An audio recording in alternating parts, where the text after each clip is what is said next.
everyone, welcome to my channel. റെസിപ്പിയിലേക്ക് പോകുന്നതിന് മുന്നേ നിങ്ങൾ ആദ്യമായിട്ടാണ് എൻ്റെ ചാനൽ കാണണമെങ്കിൽ ഒന്ന് സബ്സ്ക്രൈബ് ചെയ്യുക, തൊട്ടടുത്ത ബെല്ലൈക്കൺ കൂടി എനേബിൾ ചെയ്യുക കേട്ടോ. മിക്സിയുടെ ജാറിലേക്ക് ഒരു കോഴിമുട്ട പൊട്ടിച്ചൊഴിക്കുകയാണ്. എഗ് വൈറ്റ് സെപ്പറേറ്റ് ആയിട്ടൊന്നും എടുക്കുകയല്ല. ഇനി അതിലേക്ക് 2 അല്ലി വെളുത്തുള്ളി, 1 ടീസ്പൂൺ വിനാഗിരി, ഇതിന് പകരം നാരങ്ങനീര് ഉപയോഗിക്കുക കേട്ടോ, 1/2 ടീസ്പൂൺ പഞ്ചസാര, ആവശ്യത്തിന് ഉപ്പും. ഇനി നമുക്കിതൊന്ന് ബ്ലെൻഡ് ചെയ്തെടുക്കാം. ഇനി നമുക്കിതിലേക്ക് കുറേശ്ശെ ഓയിൽ ചേർത്ത് കൊടുക്കണം. അപ്പോൾ ഞാൻ സൺഫ്ലവർ ഓയിലാണ് എടുത്തേക്കുന്നത്. കുറച്ച് അതിലേക്ക് ഒഴിച്ചിട്ട് ഒന്നും കൂടി ബ്ലെൻഡ് ചെയ്യണം.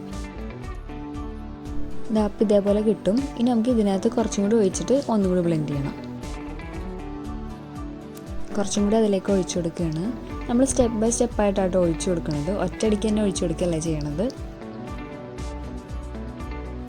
ബ്ലെൻഡ് ചെയ്യുമ്പോൾ ഈ ഒരു കൺസിസ്റ്റൻസിയിലാണ് കിട്ടുന്നത്. നല്ലോണം തിക്കായി കിട്ടാനുണ്ട്. അപ്പോൾ നമ്മൾ കുറച്ചും കൂടി ഒഴിച്ച് ഒന്ന് ബ്ലെൻഡ് ചെയ്തെടുക്കണം.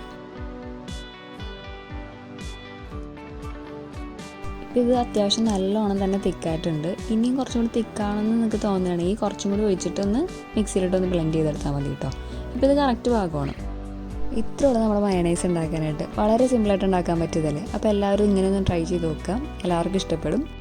അതുപോലെ തന്നെ നിങ്ങൾക്ക് എൻ്റെ വീഡിയോ ഇഷ്ടമാണെങ്കിൽ ലൈക്ക് ചെയ്യുക, ഷെയർ ചെയ്യുക, സബ്സ്ക്രൈബ് ചെയ്യുക.